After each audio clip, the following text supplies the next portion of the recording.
Hello, my name is Elisa Negron, and welcome to History on the Go. You may not have been on a Native American reservation before, and those who have know how impoverished it is. The schools on the reservation are normally poor compared to the white schools just outside of the reservation. Whites living on the reservation border and Native Americans on the reservation still don't live equally, and in education is a major example of the inequality difference. We are going to give you an inside look on comparing Native American life and education to whites living on the reservation border.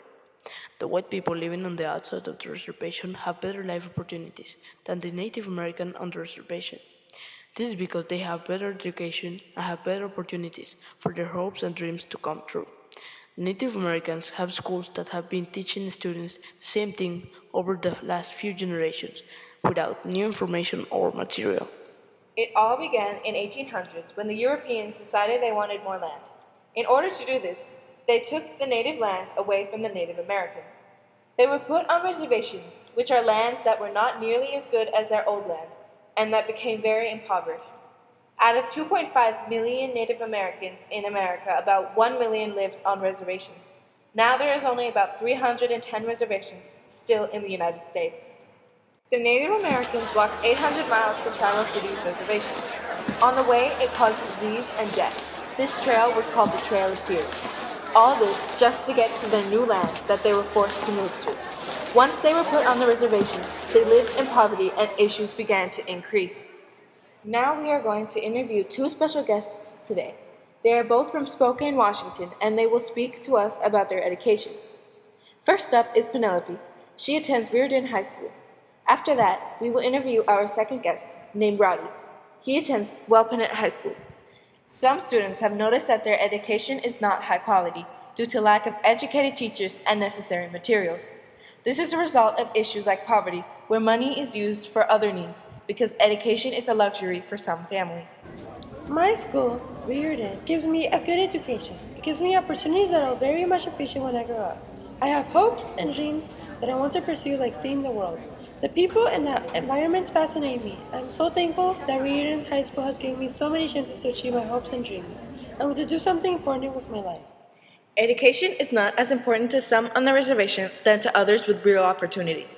The level of education on reservations are normally poor, which causes families to lose hope of becoming successful. With a good education, you can really go far in life and become the person who you wanted to be. This opportunity is normally given to white families instead of Native Americans. Some white students from outside of the reservation have told us about Native American students going to your school. Some Native Americans are passionate about their education and they want to go far in life, so they will risk transferring going to a better school, even though only white students attend it. I'm comfortable with a Native American going to my school because they're living people and they're also our neighbors. I see Arnold, our Native American, as a brave boy taking these risks, even though he's poor. I think he's an important part of the rest community because he has shown us all in the region that we can also be friends with them. That sometimes appearance and influence makes us see and think people are bad. There's sometimes conflict between neighboring schools like competitive sports. This type of pressure is especially strong between schools of different race and ethnicity. I think there's conflicts between the region and well-funded schools because they discriminate each other. I don't like to get involved with these conflicts because I don't think it is right to hate someone because of their race. I try to be nice and I don't judge them or discriminate them. I hope that there's more peace between the Native Americans and us. Native Americans sometimes have bad home environments. They have bad influences from their parents because most are alcoholics, which causes them to be violent or disappear. This makes them act differently in places like school. Arnold was the only one that talked to me because everybody's afraid of me. He saw me for who I am. I have many problems at the school because I get into fights. It is an influence from my father, who is a drunk man, and he beats me up sometimes. I just get so angry, and that's why people are afraid of me. Studying and paying attention are hard stuff because I'm not patient. But I still think that the books and materials are old. The classrooms are not modern. My school's education and atmosphere need to be changed. I guess that's why Arnold left. He's a smart kid and he has big dreams. Walpin is not a place for kids like that. Our school facilities, when compared to Reardon, are not as education here on the rest. For example, we receive the same books our parents used to study. Can you imagine that?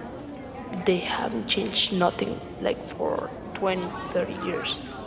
Also teachers like Mr. P I think that has the age of the world. Sometimes, well, almost every time, miss classes. In the end, both Reardon and Wellpennant are very different. Reardon has a better education, future life opportunities, dreams, and hopes. On reservations, the schools with poor education teach old information instead of recently updated information and materials. Most Native Americans will stay on the reservation because of the lack of education they are receiving. Some will change schools even if it is outside of their reservation because they want a better education to become successful in future life.